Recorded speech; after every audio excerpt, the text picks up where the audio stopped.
Bonsoir tout le monde. On va être pendant une petite heure avec Marie Pellegrin, cavalière française, fille d'un grand éleveur aussi, à travers Galoubéa notamment. Elle nous parlera de tout ça. Vous allez pouvoir échanger directement avec elle et c'est vrai qu'on a fait une interview de Marie il y a peu qui a plutôt fait réagir sur l'avenir des sports équestres, sur la façon dont on forme actuellement les enseignants et du coup la façon dont les enseignants forment les, les élèves cavaliers. Donc voilà, elle va nous parler un petit peu de tout ça. Je l'invite tout de suite. Bonsoir Marie, Bonsoir.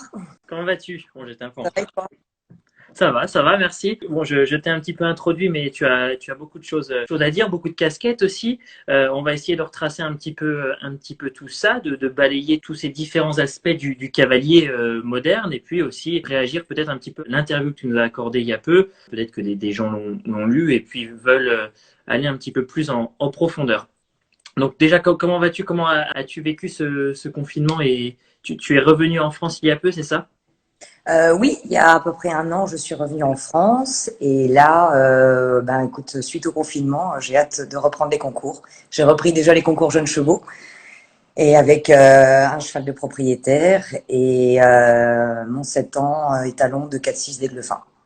C'est vrai qu'on t'a connu, enfin ma génération t'a connu avec Admirable en Coupe des Nations sous les couleurs de la France, Oui. 2009, 2010, et puis ensuite tu es passé sous bannière suisse, toujours avec ce grand et vaillant cheval. Ensuite on t'a vu avec une grise, que tu as vendue à Jennifer Gates, et du coup là tu reconstruis notamment avec Alcazar du Moulin ou d'autres chevaux un piquet pour le haut niveau ou tu t'es plus axé sur le commerce?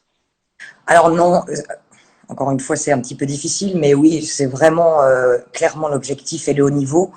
Je ferai tout mon possible pour faire partie de l'équipe, en tout cas d'être sélectionnable pour les Jeux Olympiques de Paris. Mais bien évidemment, c'est un sport qui coûte cher quand on veut faire du haut niveau et malheureusement, on doit souvent vendre les chevaux comme je l'ai fait jusqu'à maintenant. Et donc, si tu peux nous reparler un petit peu du début de ta carrière, c'est vrai que le nom Pellegrin sonnait déjà. On a accueilli Gilles Bertrand de Balanda qui a monté Galoubéa et c'est lié à ton histoire familiale. Est-ce que tu peux nous raconter un petit peu? Oui, alors moi j'ai des parents, Ah, on est une famille de joailliers et bijoutiers depuis 1840 et parallèlement mes parents sont passionnés d'équitation. Mon d'accord. grand-père est maître de manège au Cadre Noir de Saumur sous le colonel Margot. Ma mère était championne de France des cavalières et mon père était cavalier de complet et propriétaire de chevaux de course, des trotteurs, des galopeurs et des chevaux de CSO, dont évidemment le fameux Galoubet. Et il a été le précurseur de l'insémination artificielle. C'est lui qui a importé l'insémination artificielle en Europe. Tu nous racontais ce lien avec les sports équestres et qu'est-ce qui, toi, t'a donné l'envie? Est-ce que c'était d'aller justement sur les concours avec Galoubet en tant que propriétaire? Comment c'est venu tout ça? Alors non, parce que quand Galoubet était en concours, je n'étais pas née. D'accord. Et après, il a terminé, je crois, les concours en 81, j'avais 2 ans. Non, c'est surtout d'être à la maison avec des chevaux, avec mes parents, mon grand-père qui m'a mis à cheval. J'ai commencé dans un poney club, comme tout le monde, et je garde de très très bons souvenirs. Comment on s'impose en tant que femme dans ce milieu où, j'imagine, plus on gravit les échelons et moins on voit de femmes, plus il y a d'hommes. Est-ce que c'est stimulant? Est-ce qu'on se dit qu'on doit plus se battre parce qu'on est quand même le seul sport mixte olympique? Mais est-ce qu'on sent quand même qu'on doit se battre en tant que femme? Parce qu'on a eu Alexandra Lederman il y a peu en interview qui nous parlait que à une époque, à XTEL, s'était fait refuser. Il y avait un grand prix pour hommes, un grand prix pour femmes, et le grand prix pour femmes était 1,45 m. Elle disait non, mais je veux courir le vrai Grand Prix pour me préparer et on n'a peut-être pas conscience de tout ça. Alors oui, il faut se battre un petit peu plus. Après, de nos jours, je pense que c'est les résultats qui parlent. Et surtout, l'équitation s'est affinée, les chevaux se sont allégés, et ce sont des chevaux de plus en plus sensibles, avec beaucoup plus de sang, et moins importants physiquement qu'avant. Donc je pense que maintenant, c'est presque un avantage d'être une femme à cheval. On est plus légère, peut-être qu'on n'a pas la même sensibilité, pas la même approche avec les animaux. Moi, j'essaye d'être très proche de mes chevaux, de beaucoup les observer, de beaucoup m'en occuper avec mon entourage et mes employés. Et c'est vrai que je pense que maintenant, de nos jours, c'est un plus. Bon, bah, Anne nous dit que c'est beaucoup plus net et effectivement, on t'entend très bien et on te voit bien. Euh, disais que ton grand-père avait été précurseur dans l'élevage. Est-ce que toi, c'est quelque chose qui t'intéresse et il faut vraiment passer par là quand on est cavalier professionnel sans peut-être un grand mécène ou sans un père, une mère qui finance tout comme on peut le voir avec certains amateurs? Est-ce qu'il faut vraiment englober toute la chaîne du foal au cheval de haut niveau? Oui, parce que de toute façon, c'est les éleveurs qui amènent le produit, donc les chevaux. Et je pense que c'est un métier très très difficile. Mon père avait commencé avec Galoubet et on continue à faire un tout petit peu d'élevage. On a quelques poulains et notamment nous allons faire naître des poulains avec 2, 4, 6. Mais je trouve qu'il faudrait vraiment accorder un petit peu plus d'importance aux éleveurs, de pouvoir les aider. Souvent, quand on voit un jeune cheval qui est vendu et qu'après, quelques années plus tard, on le voit à la télé, dans les grandes échéances, ou alors vendu une fortune à un autre client, je pense que les éleveurs devraient pouvoir bénéficier de ça. Et là, au jour d'aujourd'hui, les primes à l'éleveur sont assez dérisoires. Le cheval gagne le Grand Prix d'Aix-la-Chapelle, l'éleveur du cheval ne touchera rien. Et ça, je trouve que c'est un petit peu dommage. Quand je vois, ça devrait être plus que français, ça devrait être mondial. Quand nous voyons, par exemple, dans les concours, dans les CSI, nous sommes à chaque fois taxés minimum de 20%. Pourquoi pas, alors à ce moment-là, faire un fonds mondial de l'élevage et reverser sur ces 20% à peu près, reverser 5%, faire un fonds pour les éleveurs. Et voilà, après le débat est ouvert, il y a plein d'idées, je ne peux pas parler vraiment spécifiquement et précise, mais je trouve qu'on devrait vraiment se pencher là-dessus, notamment aussi les chevaux qui sont renommés, rebaptisés. Quand l'affixe de l'éleveur est enlevée, quand le cheval est mondialement connu, je trouve pas ça très juste. C'est vrai qu'on a eu Bernard Lecourtois, naisseur de Ornella-Mai, Katchinamai, vice-championne du monde à Lexington, où tu étais en tant que réserviste, si je ne m'abuse. Euh, il nous disait effectivement, on se sent propriétaire à vie, ou en tout cas, on ne peut pas ne pas vibrer quand notre cheval, même si c'est plus le nôtre réellement, est à la télé. Donc, il y a ce lien indéfectible, et c'est vrai que on se dit, c'est lui qui l'a fait naître, il l'a valorisé, et d'un coup, tout s'arrête dès qu'il l'a vendu. C'est vrai que ça pourrait quand même être assez logique qu'il y ait un retour sur investissement à chaque fois que ce cheval qu'ils ont Sur- produit. Surtout qu'on est tous dépendants les uns des autres. Et quand on voit le travail, le métier d'éleveur, c'est des gens passionnés, c'est un travail de tous les jours, c'est épuisant avec tous les risques que ça comporte, avec des décès aux naissances, avec des problèmes de santé, des problèmes financiers, et j'en passe. Mais c'est tellement passionnel que voilà, je pense qu'il faut quand même avoir un retour plus tard quand les chevaux sont en compétition et ou alors un pourcentage sur les gains. Voilà, il faut se mettre autour d'une table et discuter de tout ça. Mais en tout cas, une chose est sûre, c'est que quel que soit le domaine de notre filière, les gens qui travaillent bien doivent pouvoir en vivre. Et aujourd'hui, je trouve que ce n'est pas assez le cas. Et ça, c'est un problème. C'est vrai que cette crise a fait remonter ou a accentué des dysfonctionnements au sein de la filière au niveau national et international.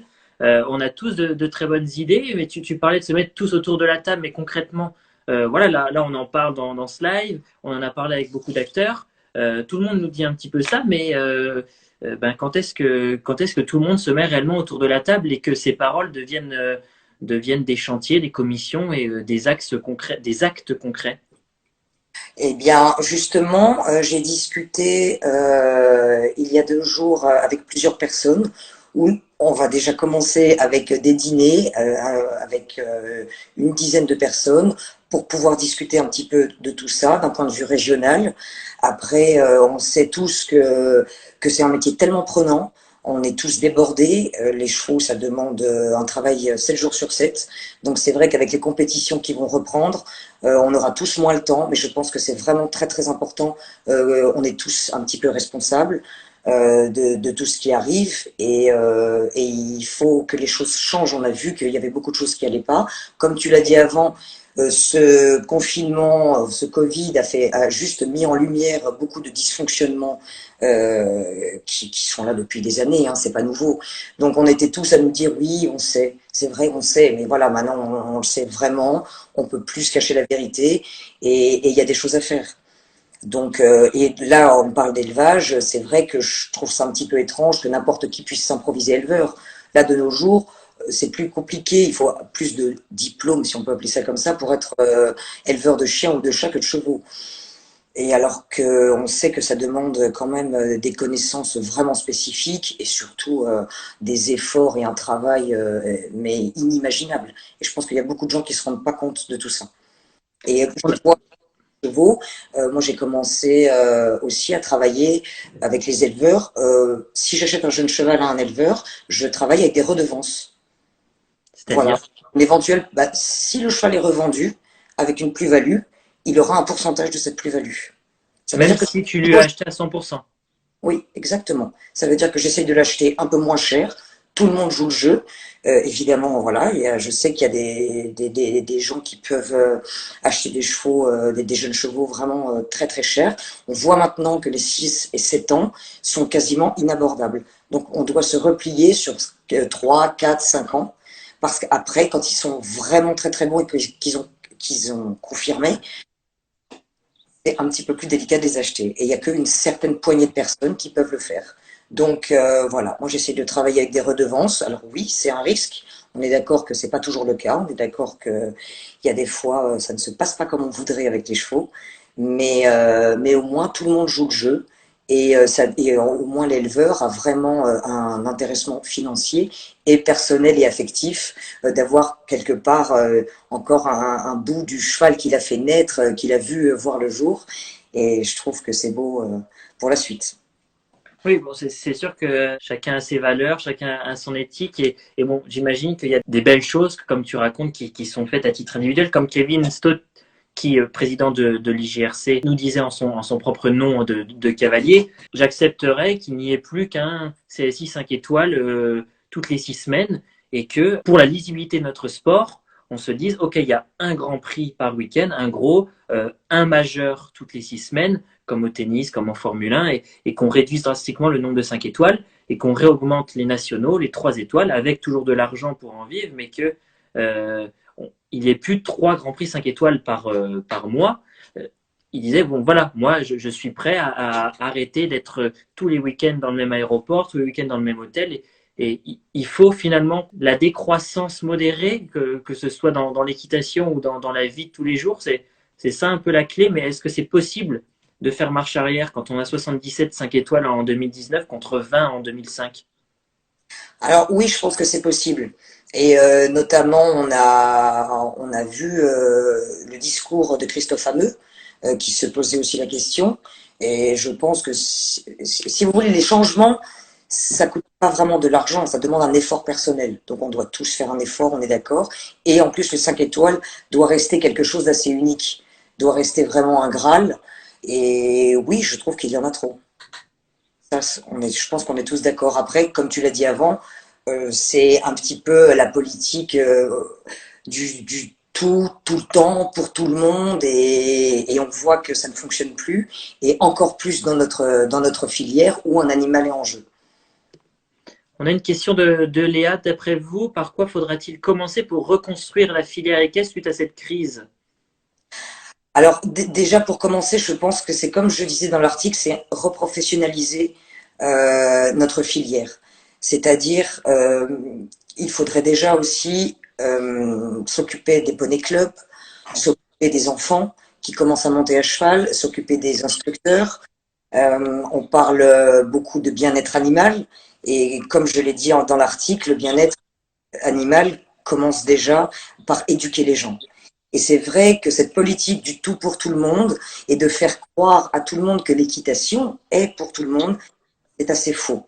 Quand je parlais d'extrême démocratisation de l'équitation, j'ai été repris par un ami à moi qui très justement a dit c'est plutôt de la vulgarisation. Alors il faut pas mal me comprendre. Je trouve ça formidable qu'il y ait beaucoup de gens qui s'intéressent aux chevaux. On a besoin de tout le monde. On a tous besoin de pouvoir travailler, d'avoir des clients. Ça, c'est sûr. Mais après, il y a quand même un problème de formation. Les formations étaient plus difficiles avant. Maintenant, encore une fois, nous ne sommes qu'un reflet du monde en général. C'est comme les examens, comme le bac, le brevet, tout ça. Tout devient de plus en plus facile à avoir. Mais encore une fois, on parle là, il y a l'animal au milieu et il y a un bien-être animal. Voilà, donc là, on peut se poser quand même des questions sur réaugmenter un petit peu le niveau des formations et aussi un petit peu les contrôles dans les clubs et le nombre de structures qui peuvent voir le jour sans que les gens aient besoin vraiment d'avoir des formations précises sur le sujet, que ce soit pour les chevaux, que ce soit pour l'encadrement des clients, des jeunes, et aussi d'un point de vue comptabilité, financier. Beaucoup de gens se lancent sans vraiment avoir un plan et une idée de ce que ça coûte en termes de temps et en termes d'argent. J'imagine que l'enjeu de toutes les fédérations, c'est d'engranger des adhérents parce que voilà, la première fédération, c'est le foot, le rugby, le hand, l'équitation. On est quatrième, on était troisième. Il y a un peu cette course parce que c'est ça finalement qui nous donne du poids auprès du ministère des Sports, du poids auprès de telle ou telle instance. Mais ça ne doit pas se faire, ce que tu dis, ça ne doit pas se faire à tout prix parce qu'il y a cet animal en jeu et c'est pas simplement une raquette qu'on range. Bon, j'ai fait un bac CGEH dans l'équitation et c'est vrai qu'on en a plus l'impression que toutes les personnes qui étaient dans ma classe, pas toutes mais en partie, étaient un peu aveuglées par cette passion, cet amour du cheval, mais ils ne se rendaient pas compte peut-être des réalités économiques qui allaient les faire peut-être extrêmement souffrir par la suite et beaucoup déchanter. Est-ce qu'on n'est pas dans le poney tout rose, tout beau, tu vois le cliché que Oui, mais est-ce qu'on ne vend pas du rêve alors que finalement, monter un centre équestre, c'est avant tout monter un business à flux tendu et très difficile à gérer au quotidien? c'est sûr. Après, on voit aussi maintenant les tarifs baisser, beaucoup de centres équestres ou d'écuries de propriétaires augmenter. Donc, moi, il y a deux choses simples que je demande, enfin simples, pour un petit peu résumer, c'est que le cheval soit remis au centre de notre sport et que les gens qui travaillent bien puissent en vivre. Et là, malheureusement, ça n'est pas le cas. Donc, il y a plusieurs questions à se poser. Et après, il y a aussi le fait que maintenant, il y a beaucoup de choses où le prix est en rapport et par rapport à ce que le client veut bien payer et plus par rapport à ce que ça coûte. Hmm. Voilà. Oui, parce que c'est vrai qu'on voit dans certaines zones des pensions à 800 euros, des pensions de base. Et puis chez moi, par exemple, en Haute-Marne, c'est un peu moins de 300 euros, 280 euros la pension, dans pourtant une stabule qui est assez grande, avec toute la nourriture et tout. Il y a un énorme décalage. C'est ça. Et après, je vois pas comment les gens peuvent vivre avec des pensions à ce prix-là. Mais après, il faut bien qu'il rentre des clients, il faut bien qu'il rentre des chevaux, qu'ils essayent de, voilà, de combler un petit peu les frais. Mais je ne vois pas comment, à ce prix-là, les gens peuvent vivre. Et ça, c'est vraiment un problème. Donc après, je suis pas là pour défendre tout le monde, je suis là pour défendre les gens qui veulent travailler et qui veulent bien faire leur métier. Et je pense qu'il y en a vraiment beaucoup et qui ne peuvent pas aujourd'hui le faire comme ils le souhaiteraient. Après, ça, c'est des contraintes économiques. Si je crée un centre équestre avec des pensions à 800 et qu'à 500 mètres, il y a un nouveau club qui arrive avec des pensions à 300, c'est logique qu'il y ait de la concurrence assez déloyale et qu'on perde des clients, qu'on doive baisser aussi nos prix. Après, il faut peut-être aussi revoir une distance minimum entre les clubs, les écuries D'accord. propriétaires et peut-être aussi voir mettre un prix plafond. Mais encore une fois, le coût d'un cheval, alors après, je parle de ce que je connais vraiment, le Hmm. haut niveau, je parle d'un cheval de grand prix, de 4 étoiles, 5 étoiles, coûte à peu près 40 000 € par an. Voilà. Donc on est très loin Hmm. du reste. Je parle exactement de ce que je connais. Et ça, c'est une réalité. C'est plus ou moins ça. Donc, Oui, on le voit actuellement, les prix dans les supermarchés ou autres ont augmenté parce qu'on paye nos carottes de France plus cher que celles d'Espagne. Mais parce qu'en fait, en Espagne, on les paye pas à la juste valeur. Et finalement, le prix un peu plus cher qu'on paye maintenant avec nos producteurs français, ben, c'est le prix qu'on aurait dû payer depuis des années. C'est le prix qui permet à nos concitoyens de vivre. Et ça, c'est peut-être aussi à nous de l'intégrer et de faire ce geste militant qui est ben, passer à l'acte d'achat. Oui, et de payer à la juste valeur une prestation qui est vraiment de qualité. Et c'est vrai qu'aujourd'hui, ça devient très compliqué. Et voilà, je me pose vraiment la question sur tous ces gens à qui on fait croire que l'équitation est pour tout le monde, à qui on fait croire que non, non, tout va bien se passer, que ça va être rentable, que ça va aller. Je pense que dans toutes ces formations, les gens ne réalisent pas le travail que ça demande. Parce que là, évidemment, je veux dire, quand on a des écuries et des chevaux, on doit les sortir tous les jours, on doit les nourrir, c'est des frais quotidiens. Et il me semble que là, sur les formations, il y a un vrai travail à faire pour vraiment bien prévenir et dire, voilà, c'est un métier qui est difficile. Et surtout, c'est un métier où on mélange une passion, un amour des animaux, des chevaux, à un côté où, bien sûr, il faut que ça soit rentable. Il faut qu'on puisse gagner notre vie. Mais quand on mélange passion et travail, ça devient un petit peu plus délicat pour beaucoup, je pense. Donc là, on sort du haut niveau, c'est directement auprès de la fédération qui élabore des programmes, que ce soit du Gallo 1 au Gallo 7, du BPGEPS, du DEGEPS. C'est tout ça qui a refondé dès la base finalement. Et dans les différentes écuries où j'ai pu évoluer, on a souvent vu des jeunes cavaliers arriver, des apprentis, qui sortaient d'école de la Fédération française. Et j'ai vu un petit peu de tout. J'ai vu des jeunes passionnés, travailleurs, vraiment qui avaient le goût de l'effort.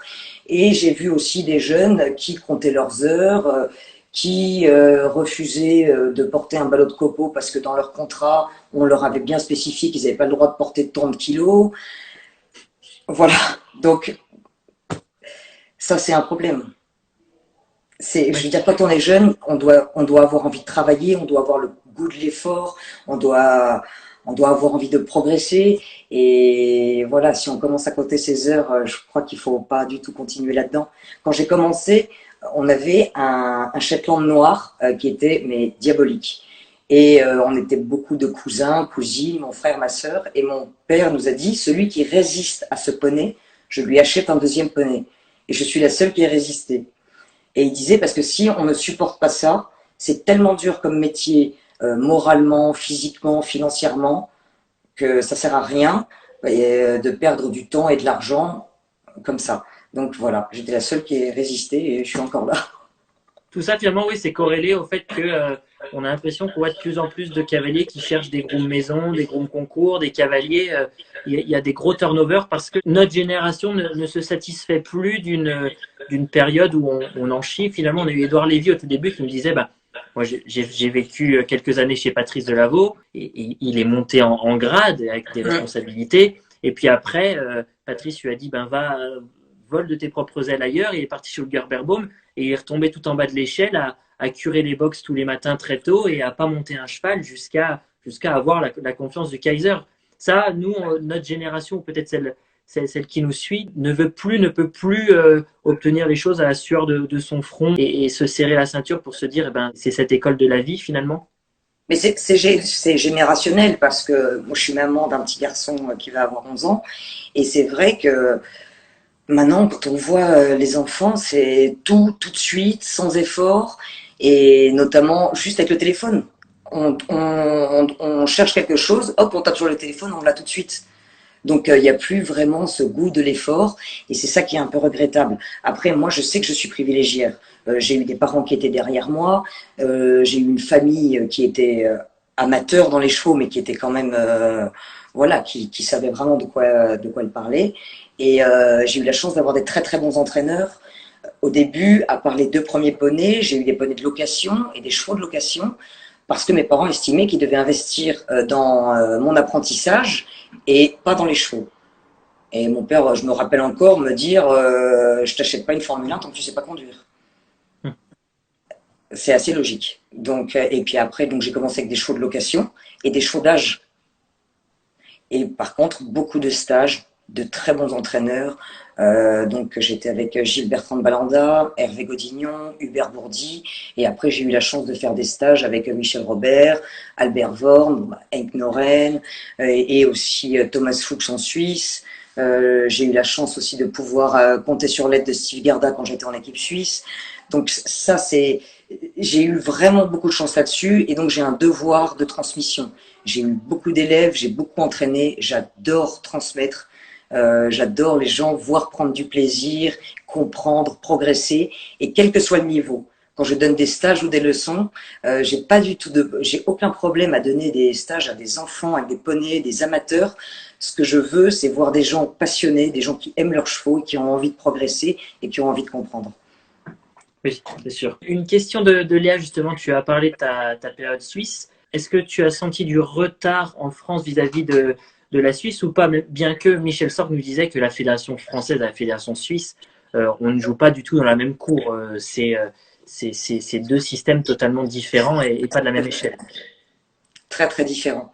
Non, non, c'est pas du tout la même échelle. On a une très grosse fédération en France et qui nous aide beaucoup. Quand j'étais en équipe de France, je me souviens que j'avais eu beaucoup d'aide et de primes avec les sans faute dans les Coupes des Nations, toutes mes participations dans les CSIO. Et ça, je pense pas qu'il y ait d'autres fédérations qui fassent autant pour leurs sportifs de haut niveau.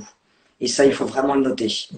Et après, on peut pas comparer un pays aussi grand que la France avec la Suisse. C'est voilà, c'est pas pareil. Je voulais juste retourner sur ce que tu disais juste avant. Tu parlais d'éducation finalement et un peu de valeurs transmises. Vous êtes peut-être un petit peu la dernière génération à avoir bénéficié d'une éducation assez dure ou en tout cas, on parlait de la sueur du front, voilà, la valeur travail.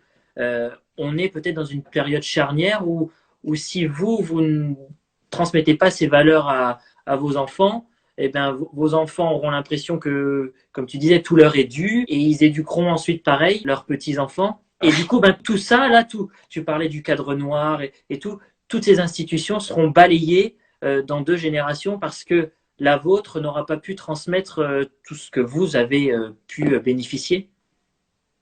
Complètement. Après, on est aussi responsable, notre génération et celle d'avant.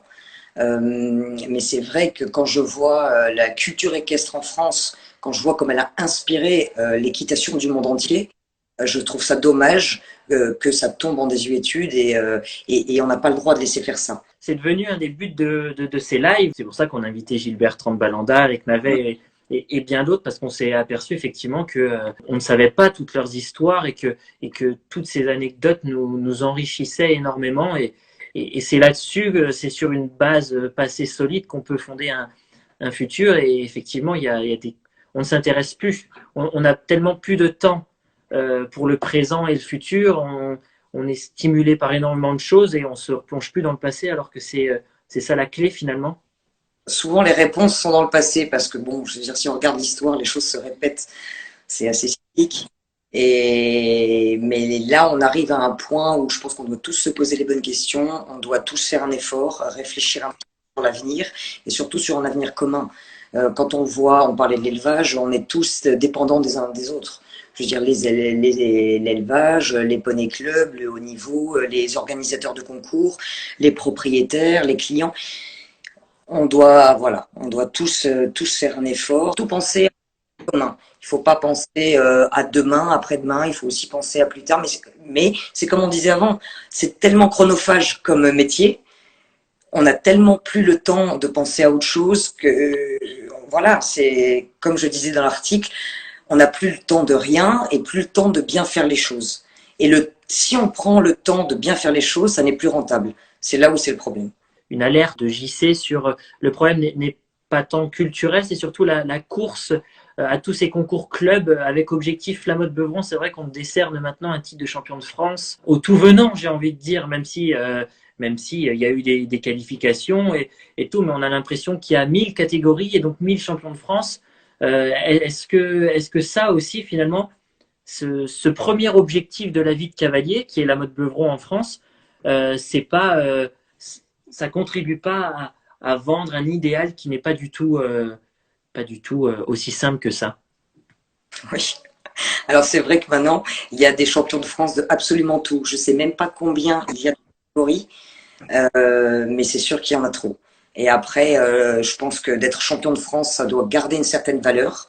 Réussir un examen, gagner un concours, voilà, ça doit garder une certaine valeur.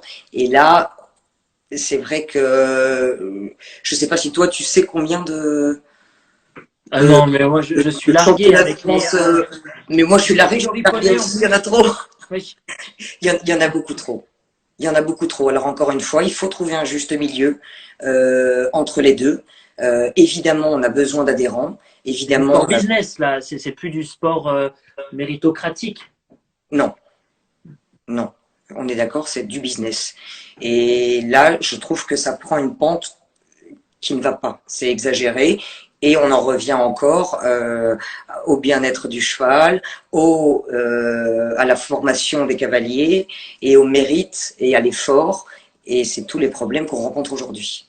Oui, finalement, c'est comme dans tout au niveau de la vie d'un citoyen français. Tout passe par l'éducation. Finalement, on peut enrayer peut-être la pauvreté, le racisme. Tout passe par l'éducation et finalement, tout passe par aussi l'éducation du cavalier.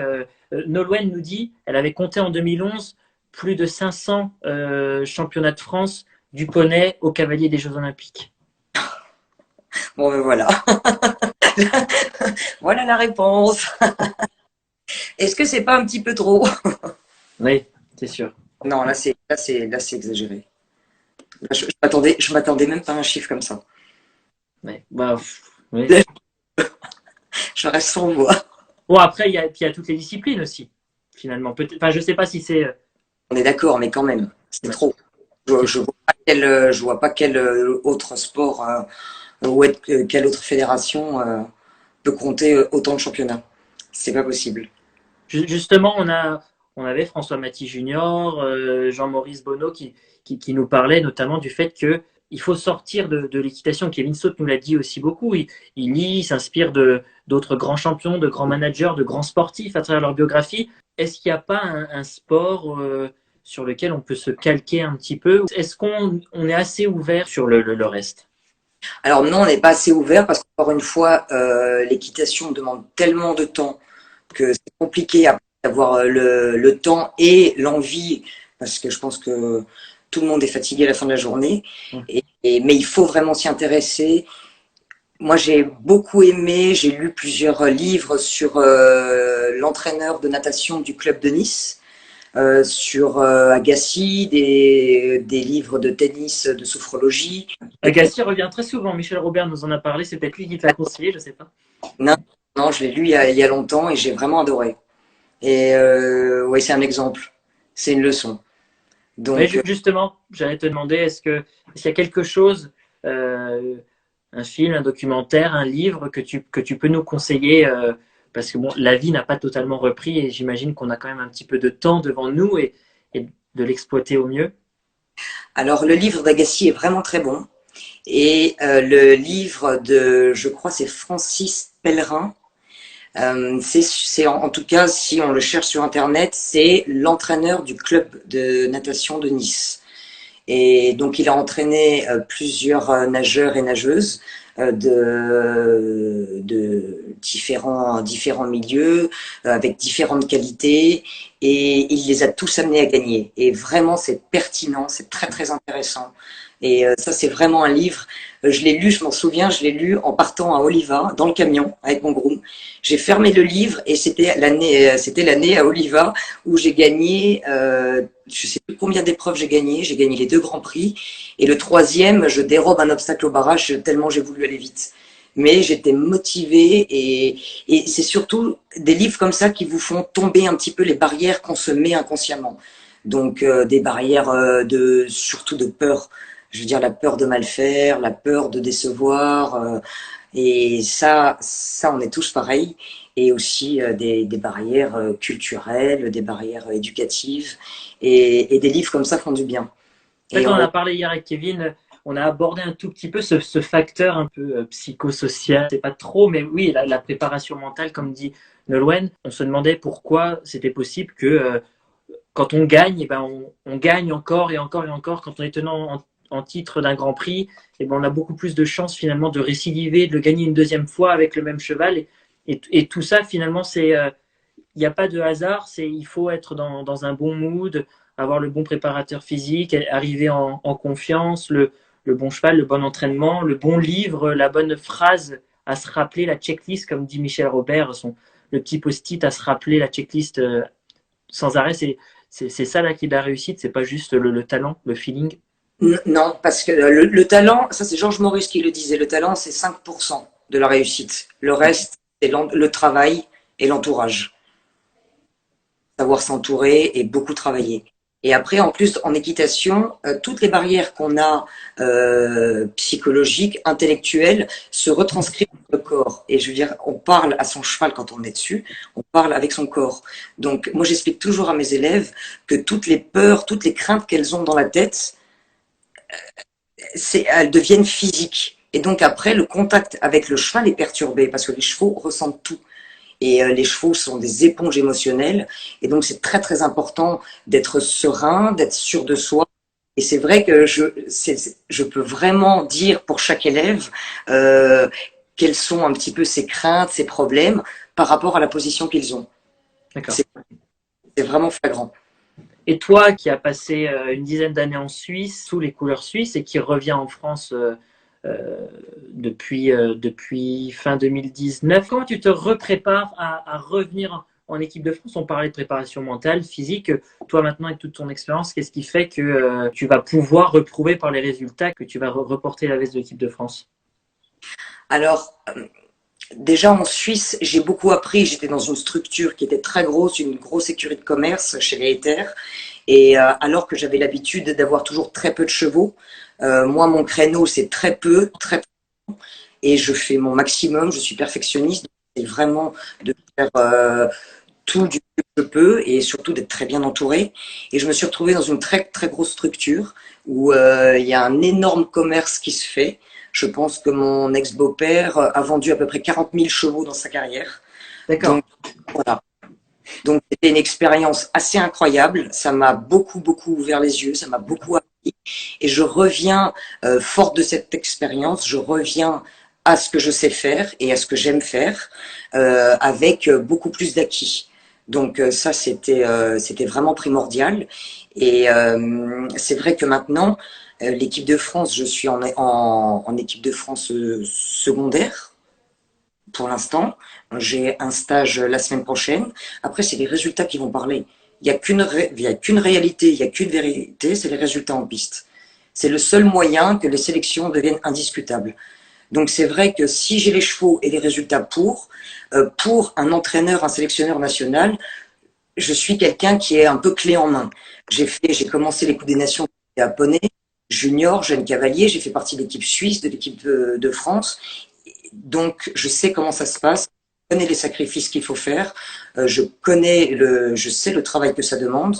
Donc, voilà. Si j'ai les résultats et les chevaux, je suis prête. Les chevaux, je les ai. Maintenant, c'est moi de finaliser, de concrétiser. Parce que, comme tu disais tout à l'heure, tout est très important. Je veux dire, les chevaux, il y a tellement de facteurs qui rentrent en jeu qu'il faut laisser le moins de place possible au hasard.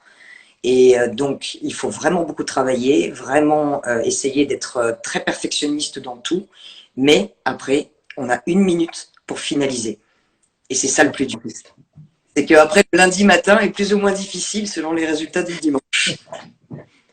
Parce que tellement de travail, tellement d'investissement que 1 minute 30 pour finaliser ou non tout ça, moralement, c'est très dur.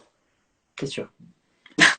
Oui, on en a un petit peu parlé avec Camille Condé-Ferreira qui se fait pas mal suivre, et c'est cette nouvelle génération qui justement essaye de laisser le moins de place au hasard, et elle nous a un petit peu décrit voilà, que c'était plus du préventif. On pouvait pas appeler un sophrologue ou un préparateur mental le lundi soir parce qu'on a passé un lundi de merde, parce qu'on a plié le parcours du dimanche. Non, ça marche pas comme ça. Non, non, c'est après, voilà, il faut. Et encore, les sophrologues, chacun est très différent. Je pense que pour se préparer mentalement, voilà, moi j'aime bien rester dans mon coin. J'aime bien rester calme. J'ai pas trop envie de discuter avec tout le monde. Il y a des gens qui ont besoin de discuter avec beaucoup de monde. Il y a des gens qui préfèrent lire un livre, des gens qui préfèrent aller faire du sport. Et je pense que chacun doit trouver son système qui lui va le mieux. Après, c'est vrai que moi j'ai entraîné beaucoup d'élèves jusqu'au championnat d'Europe, junior, jeune cavalier. Et en tout cas, une chose est sûre, c'est qu'il ne faut pas, on appelle ça un peu de la pollution intellectuelle. Il faut essayer de se fermer un petit peu à tout ce qui nous entoure et après de s'imaginer en train de faire le parcours. C'est-à-dire qu'une fois que la reconnaissance est finie, je dis à mes élèves, maintenant vous vous mettez dans un coin, vous n'allez pas parler aux copains, aux copines qui vont vous dire cet obstacle fait peur, ou là là, cette ligne, je sais pas combien de foulées je vais faire. Ça, c'est interdit. Et on s'imagine en train de faire son parcours. Et on se répète et on se prépare mentalement à faire ce parcours-là. Et c'est vrai que c'est très important de s'imaginer sans faute. Et ça, Je crois que c'est Jean-Maurice qui nous a dit, euh, eh bien, la clé après un parcours, c'est de fermer les yeux, de se dire on est au pas, on part au galop à la bonne main, on enchaîne obstacle après obstacle et on ne retourne sur son cheval après la reconnaissance que quand on se voit sans faute sur le parcours de manière très fluide en sachant exactement le nombre de foulées. c'est exactement ça. Et après, ça, c'est difficile parce qu'il y Ah a oui, tout j'ai essayé après, du coup, c'est. qui nous angoisse un peu. Et pendant qu'on est en train de s'imaginer en train de faire le parcours, il y a toujours un moment où il y a une faute, où il y a quelque chose qui ne va pas. Et il faut continuer jusqu'à ce qu'on s'imagine sans faute et qu'on s'imagine passer la ligne d'arrivée et d'être content de caresser le cheval. C'est vraiment important de se conditionner. Et ça, c'est les. Moi, j'ai appris ça des skieurs. Mais donc Vous ça, c'est pas des belles paroles du bullshit. Tu le fais à tous tes parcours ou à tous tes parcours importants en tout cas. Mes parcours importants, oui. Tous mes parcours, non. Oui. Et après, même des fois des parcours importants, je n'ai pas eu le temps parce qu'il y a un moment, j'entraînais tellement, j'avais tellement d'élèves, plus tous mes chevaux, quand je me retrouvais dans des circuits comme Oliva, où il y avait 3 pistes différentes, là, je rentrais en piste, je devais m'arrêter quelques secondes, réfléchir où était numéro un, parce que je savais plus. J'avais tellement entraîné à droite à gauche, je sautais sur mon cheval et là ça allait pas. Et c'est à partir de là où je me suis calmé, j'ai dit il faut que je reparte en arrière et que j'entraîne un peu moins et que je m'occupe de moi avec tous les investissements personnels et financiers qu'il y a eu au long de ma carrière. Maintenant, voilà, il faut que je pense à moi et donc j'ai fortement réduit. On était en train de parler de que tu imaginais tes parcours les yeux fermés après la reconnaissance. Tu avais fait le parallèle avec le ski et je te disais que c'était assez drôle parce que Jean-Maurice nous avait fait aussi le parallèle avec le ski, le saut en hauteur ou le saut en longueur, je ne sais plus comment s'appelle cette discipline, mais comment t'es venu à avoir ce petit tips-là? Alors, parce que déjà j'avais lu un livre là-dessus et que quand on regarde les descentes de slalom, de géant, ma maman regarde toujours. Donc voilà, forcément j'ai regardé avec elle et c'est vrai qu'on les voit en train de se préparer et en train de s'imaginer chaque porte et vraiment les courbes. Ben oui, parce que là finalement, Le la tracé, courbe le tracé. en ski avec la descente, la courbe de manière aérodynamique, ce petit millimètre va nous faire prendre 5 km heure et puis gagner finalement. Et c'est ça aussi peut-être en parcours, en tout cas encore plus au barrage. C'est le rythme et le tracé. Le barrage, il se gagne à la ligne de départ. D'accord. Et vraiment, il faut prendre la ligne de départ comme si on avait déjà sauté 3 obstacles. Avoir un vrai galop. Et c'est ça qui est difficile. Et après, bah, évidemment, garder à peu près ce galop jusqu'à la fin. Bon, ça fait une petite heure qu'on est ensemble. Si tu devais transmettre quelque chose, si tu n'as pas beaucoup parlé de transmission à tes élèves, est-ce qu'il y a un livre que tu fais lire avant que tu ne puisses les coacher?